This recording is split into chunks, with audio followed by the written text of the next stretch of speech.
เวลาเดินจงกรมเนี่ยเหยียบน้ำอีกบ่วันใช่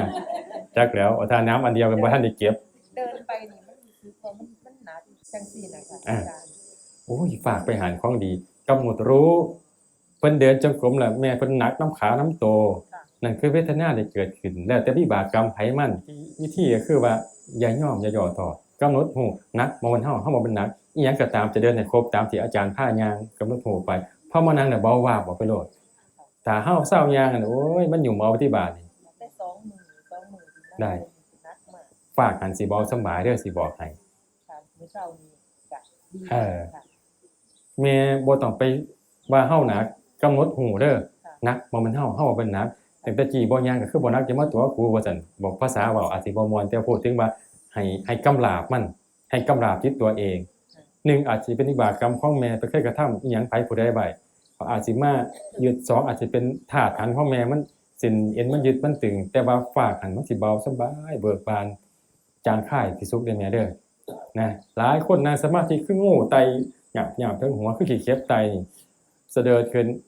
นั่งไปสู่ต่อเอาไปมาหายว่างบ่โอ้ยเกือบบ่สู่ตัวนี้ว่าซั่นพระองค์นั้นนั่งบ่ได้จักเทื่อขี้เข็บใหญ่มากเลยเราก็มาตายเป็นตายมื้อนี้สิบ่ลุกว่าซั่นฟ้าขี้เข็บใหญ่ไปเลยโล่งโปร่งคือหอขึ้นทั้งฟ้านั่นน่ะเขาเรียกว่าผ่านเวทนาทะลุอุปสรรคไปได้มื้อนี้อาจารย์ยุทธศักดิ์มาบอกแล้วสู้ๆคือเดินน่ะได้บุญอยู่แล้วจิตสงบได้กุศลยังไงเราก็ไม่พลาดจากบุญมาสมาทานศีลเข้ามาปฏิบัติเรามีบุญเป็นทุนมีกุศลมีกำไรได้บุญได้แต่ว่าความสงบกุศลจิตมันอาจจะไม่ต่อเนื่องนะอนุโมทนาบุญเกิดอยู่แล้วยิ่งกว่าบุญนั่นแหละเป็นกุศลจิตนั่นแหละถึงมีจงกรมที่ไม่มีโทษไงทางจงกรมกว้างศอกนึงยาว37ก้าวเอาทรายมาเกลี่ยถ้าทรายแห้งๆก็ต้องเอาน้ำหดอีกเด้ให้ซุ่มพอดีนั่นน่ะเปียกแห้งก็บ่ได้แห้งๆก็บ่ได้พูดละเอียดปานนั้นพุทธองค์ย่างเลยมองนั่งอยู่ตรงกลางจะเป็นหินเพชรอยู่ตรงกลางบ่ได้อยู่หัวอยู่ท้ายตอนแรกคิดว่าอยู่หัวอยู่ท้ายแต่ที่นั่งเนี่ยอยู่ตรงกลางสายกลางไงลองเฮ็ดไปเด้ออยู่บ้านไผก็ได้ยังมีโอกาสก็เฮ็ดเบิ่งเด้อกว้างศอกนึงในพระไตรปิฎกยาว37ก้าวถ้าใกล้ไปได้กลับตัวไว้สมาธิก็บ่ทันเกิดแต่ยาวเกินไปก็เมื่อยล้ามองนั่งจะอยู่ตรงกลางระหว่างหัวถ่ายเด้อนี่แหละคือจงกรมที่ถูกต้องจิตจะบอกเองคุณแม่ถามว่าเดินนานแค่ไหนค่อยมานั่งผู้รู้จะบอกสมควรแค่ไหนและตอนไปนั่งต้องครองสมาธิเอาไว้นะเพราะมันถิ่มจากยายไปนั่งตรงต้องครองค่อยๆแบบทรงจิตไว้ก็ปุ๊บเข้าไปเลยต่อเนื่องเลย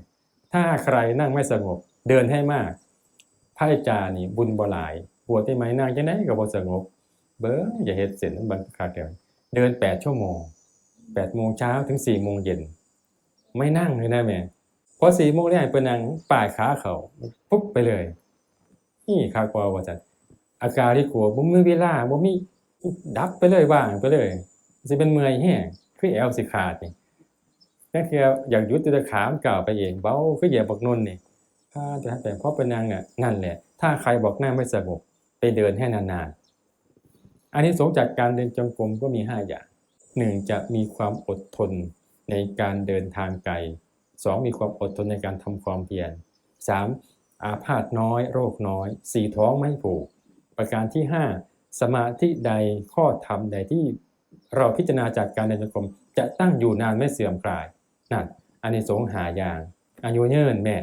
โรคน้อยอาพาธน้อยอาหารก็ย่อยง่ายเพราะอะไรมันเป็นวิทยาศาสตร์เห็นไหมนวดฝ่าเท้าเส้นประสาทมารวมที่นี่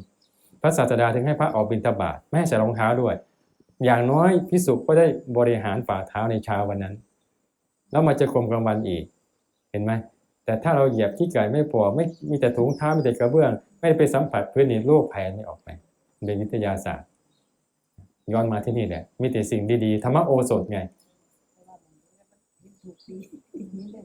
ทีนี้ดูจิตตัวเองว่าทางขรุขระจิตเราเป็นยังไงทางเรียบเป็นยังไงถ้าเราดีใจในทรายนิ่มเราก็จะไปเสียใจในหินขรุขระต้องวางจิตเป็นกลางแล้วก็เป็นธรรมะนะชีวิตเราไม่ราบเรียบที่ผ่านมามีอุปสรรคความนิ่งผ่านได้ทุกอย่างความสุขเราก็ไม่ยินดีสุขก็ต้องผ่านไปจริงเพราะเราเดินเนี่ยไม่ได้ยินเสวยไงมันจะเห็นธรรมะนะแม่ดังนั้นการเดินเนี่ย กายเคลื่อนไหวใจสงบนิ่งกายเคลื่อนไหวใจสงบนิ่งรู้สึกที่ฝ่าเท้าเหยียบจิตอยู่นั้นว่าจะมาที่นี่รู้สึกที่กายเคลื่อนไหวใจสงบนิ่งเมื่อจิตอยู่ที่กายแล้วได้ยินสักแต่ว่าได้ยินลมสัมผัสสักแต่ว่าลมไม่ยินดีไม่ยินร้ายนิ่งสงบแล้วก็มานั่งจิตเราก็จะมีการ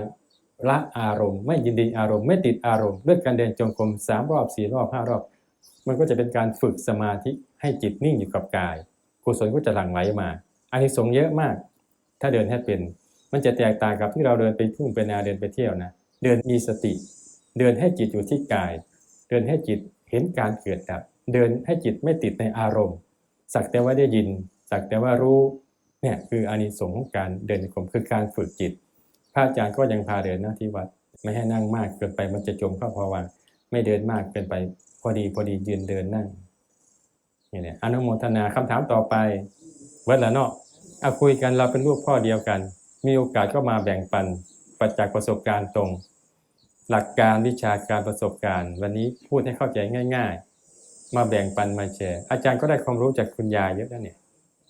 ศีล 5 ศีล 8สมถะสมถะเดินจงกรมปริวาสกรรมกับปฏิบัติธรรมขั้นปริวาสพระปัญจิยูแต่ปฏิบัติธรรมพระบ่ไปแต่ปริวาสอยู่แล้วต้องอยู่ให้ครบเพิ่นมีขอวัดของเพิ่นตั้งแต่เข้าฮอดมีเขตมีหยังพุ่นล่ะพระบางองค์ก็ขั้นไปปฏิบัติธรรมอยากไปไสก็ไปได้ขั้นปริวาสก็ไปบ่ได้ก็เอาตัวนี้ล็อกเจ้าของไว้นั่นนะขอดีเนาะก็แล้วแต่คนเลือกปฏิบัติอนุโมทนา